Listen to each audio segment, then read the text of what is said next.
Hey guys, Jay here. So in this video, I want to share with you guys my thought on all the new 9 uniques. And okay, my son is next to me, so please excuse me for some like background noises that he might cause. But yeah, I have no other condition to actually do this better anyway.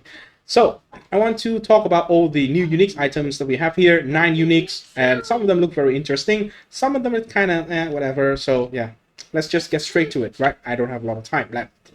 Constricting command Viper cap. So this is just live some attribute pin enemies which are primed for pinning. I don't think this is going to be a significant item at all because first of all, I think right now building up pin in the game is actually quite easy. You are going to pin most stuff very quickly already, so you don't need prime for pinning here. It just basically means that you pin enemy faster. It is what it does, right? So I don't think this is going to be like build enabling or anything right now. So yeah, it's kind of like a nice leveling item with life and attribute. So it is what it is.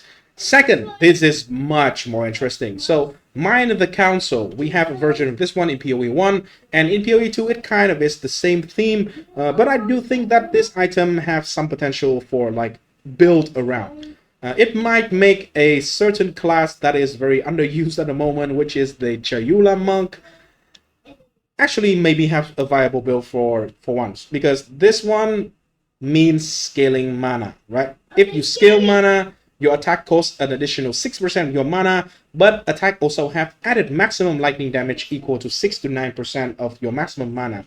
Let's just say 9%.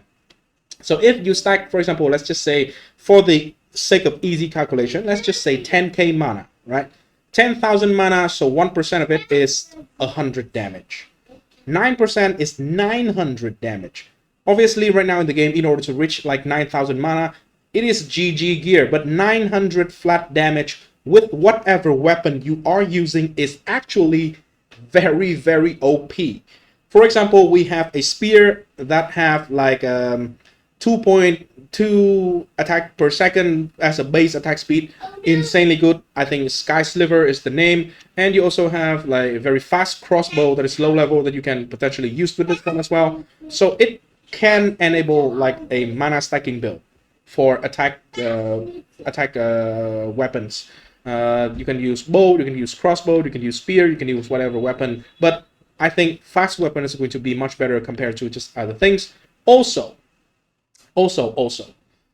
if you use this one with like Mjolnir or something like that, you are adding a lot of flat damage to attack, which means the attack of the Mjolnir is going to deal a lot more damage, which means it's going to generate more energy shield, and you already have Archmage for scaling mana, for scaling spell with mana, so you have like a double scaler there. Obviously, Archmage is nerfed, but still, I think it is going to be kind of a viable thing because the Mjolnir also got updated,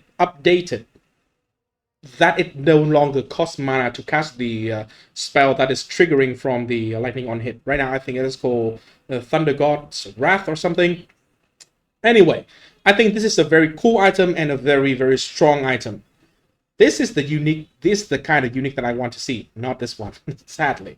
Anyway, next item. This already got teased before. So we have Lioneye's Glare, and it is just a physical damage weapon, not very high physical damage. It does have up to 500 accuracy, which for Amazon is going to be a lot of flat damage, of course. But the main thing that we are going to care about here, let me just turn this one off. The main thing that we are going to care about here is the dodge roll stuff is kind of like on the side, right? But main thing is barrageable attacks with this bow repeat +1 time if no enemies are on your presence. So problem is presence area of effect. Actually, currently, if you hover on the presence tag in the game, you will see that. Let me see. I actually have the game open here. Let me just show you a normal presence area of effect.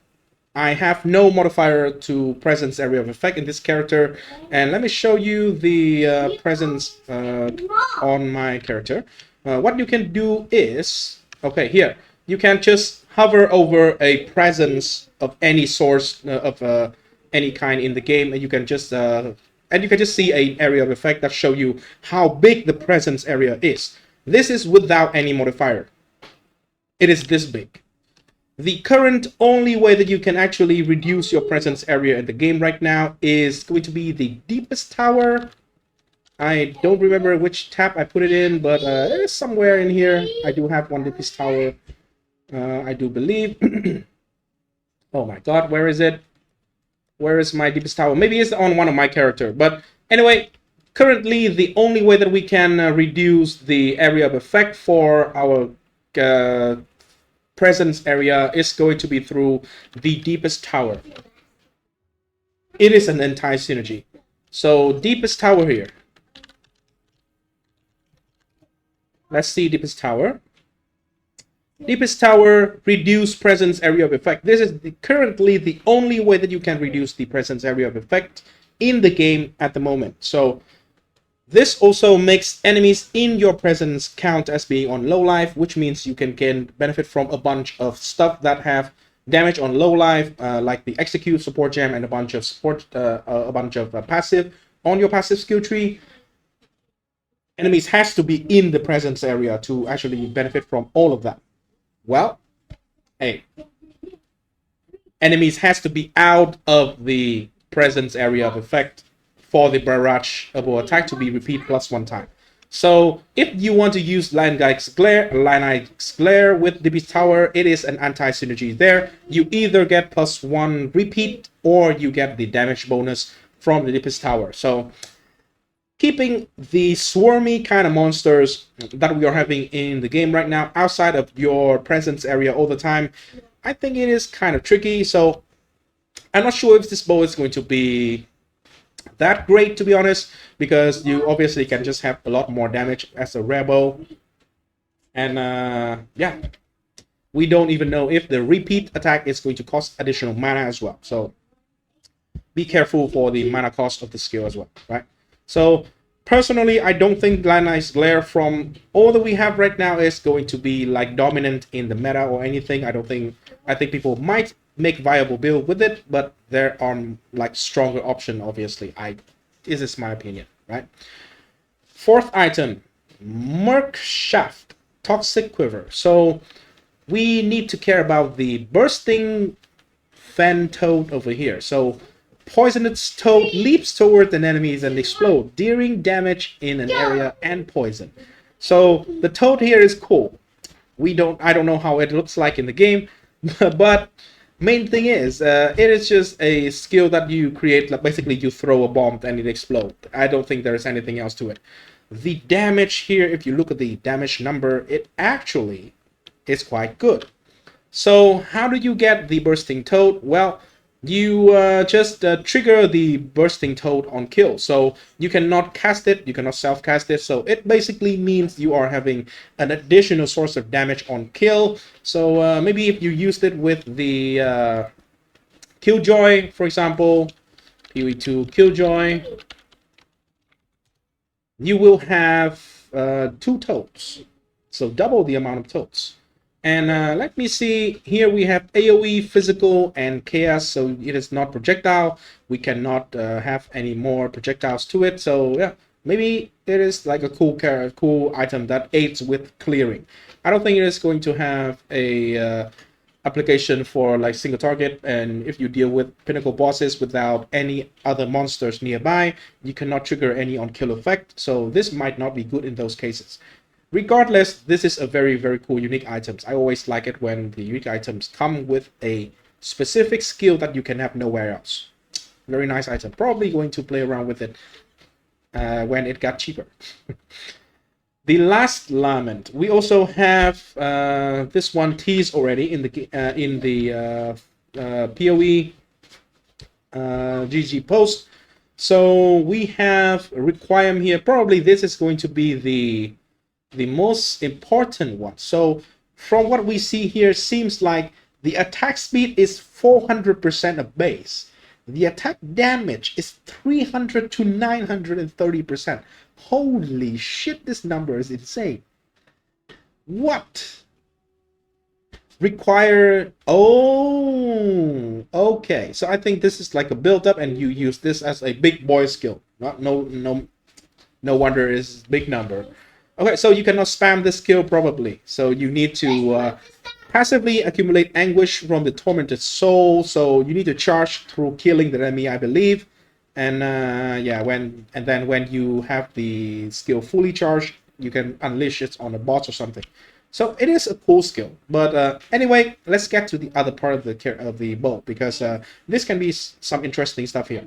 So it has some damage, it has some attack speed, so it is a relatively fast weapon, up to 1.95, 1.92 attacks per second here, and decent fist damage.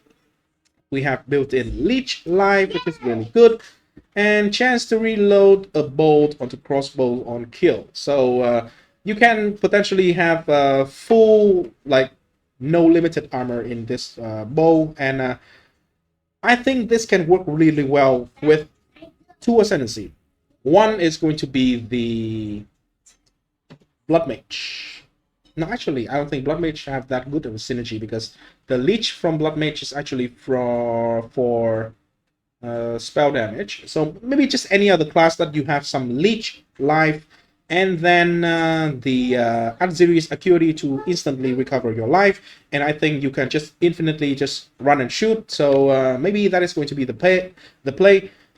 Regardless, I think the best class that we can have an interesting build with this particular weapon is going to be the Lich, because Lich have the ability to make your life just unchanged. You cannot change your life, so you cannot sacrifice it, you cannot just change it by any mean, so you can just like freely just reload all the time. I think it is going to be a nice thing, potentially as a Lich, because we do have a bunch of spell ascendancy, so I think you can do something with the Unholy Might scaling.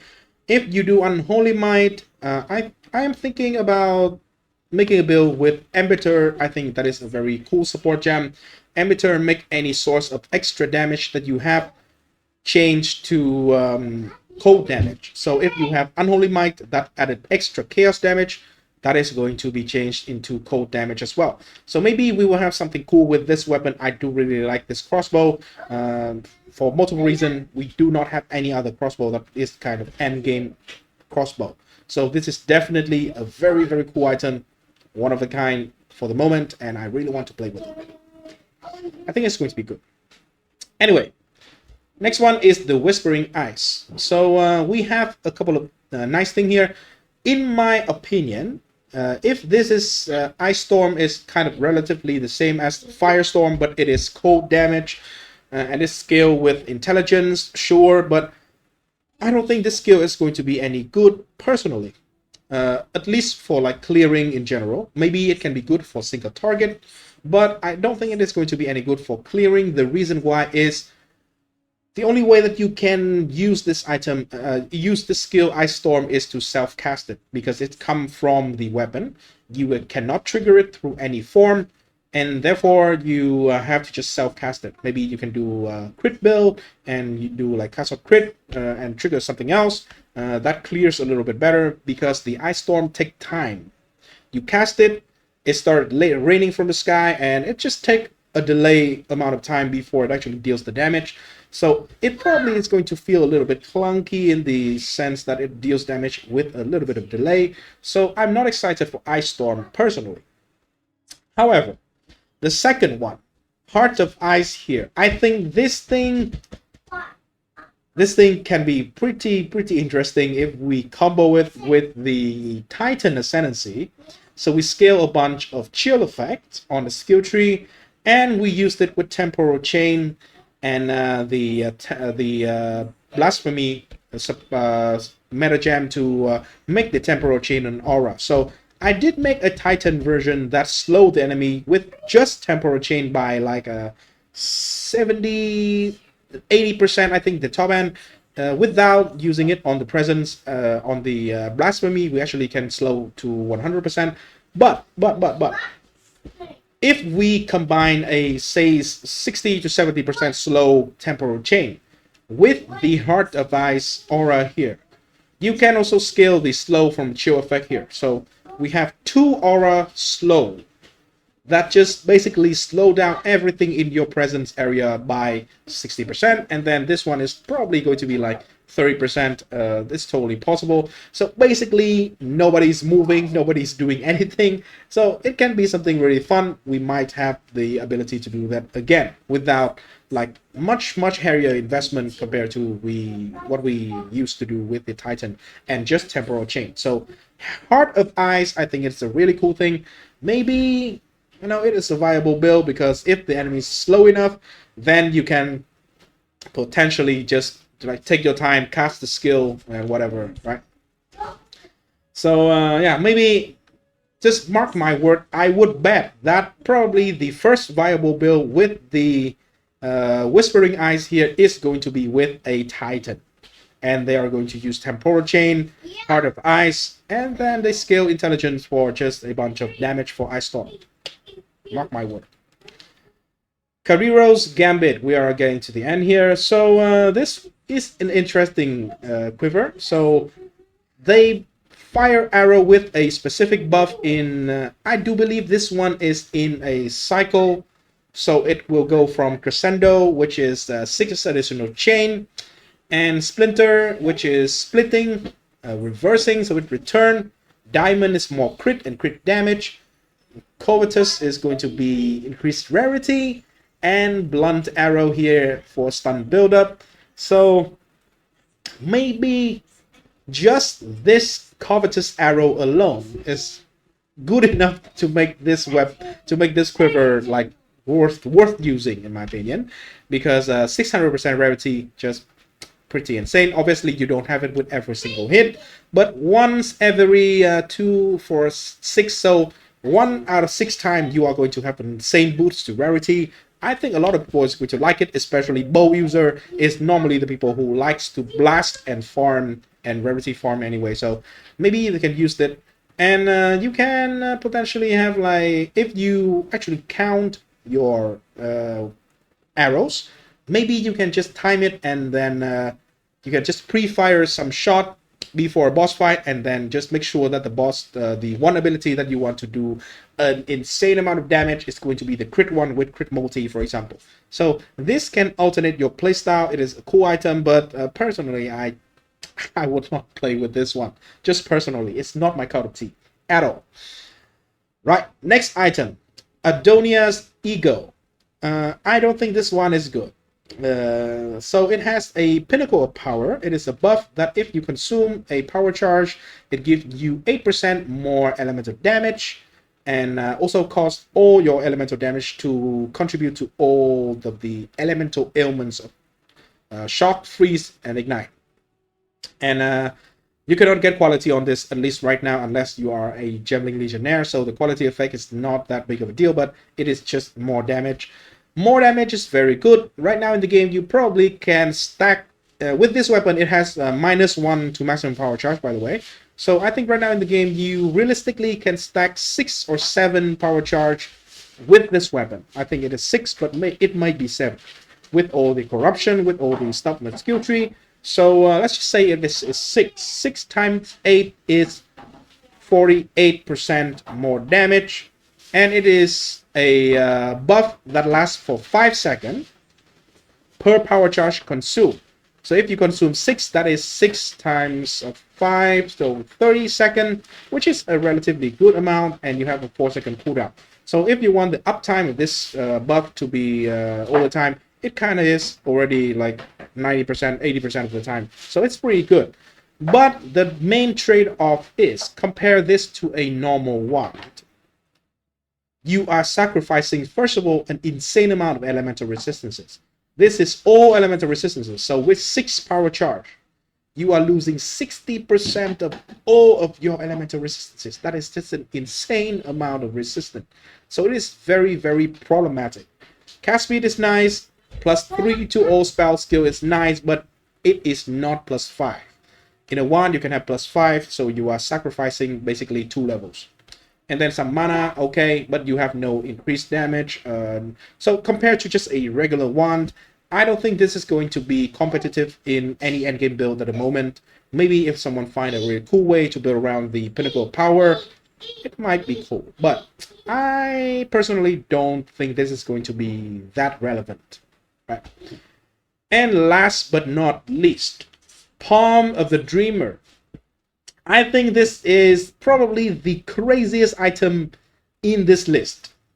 Probably is also the rarest. I am not sure because I need to actually check the market or in a few days to make sure, but I think this item is super insane. Why? It gives you the Dreaming Gloom Shrine. This thing, if you have ever used it, and I think most of the people who actually get to the end game, like, have already encountered this shrine a few times. It is the explosion. It is the purple explosion that just clean up everything. This thing is absolutely crazy for just clearing maps. If you are clearing half a screen, this one will make you clear 2 screen. If you are already clearing 2 screen away, this potentially can like 8 screen aways your clear. So basically it's just a clear speed multiplier. This thing is just so damn insane. Dreaming Gloom Shrine. The other stuff that it gives is kind of nice. So extra chaos damage, probably going to 30%, I think. Attribute is nice. This one is whatever because the shrine doesn't affect to our allies, so it's not going to be a minion build, right? I think that this item is going to be the chicken leg on crack. So it is going to be the best chase scepter in the game. Period. Probably. I would be very surprised if this thing is not rare as hell. Okay, so that is everything I want to share in this video today. So thanks for watching. Like, subscribe. Let me know what you think about all these items. They seems quite juicy. There are a couple of items that I really hope to, that if I come back from my vacation trip in 3-4 days from now, the price is going to settle and I might be able to afford some of them and actually play around with it for a couple of days before we get the POE1 leak launch. So yeah, really excited for this new stuff. I always like new stuff that comes into the game. It means more build. So yeah, just in general, really good thing. I am very surprised that they actually dropped 2 patches for POE1 and POE2 at the same time. Probably they learned the lesson. They don't want anyone to feel left out. So POE2 players still have good news, really big good news, and POE1 players have insane good news. Ones that they have craved for the last year or so. So yeah, again, thanks for watching. Like, subscribe. Remember, play the game. Do not let the game play you. Peace.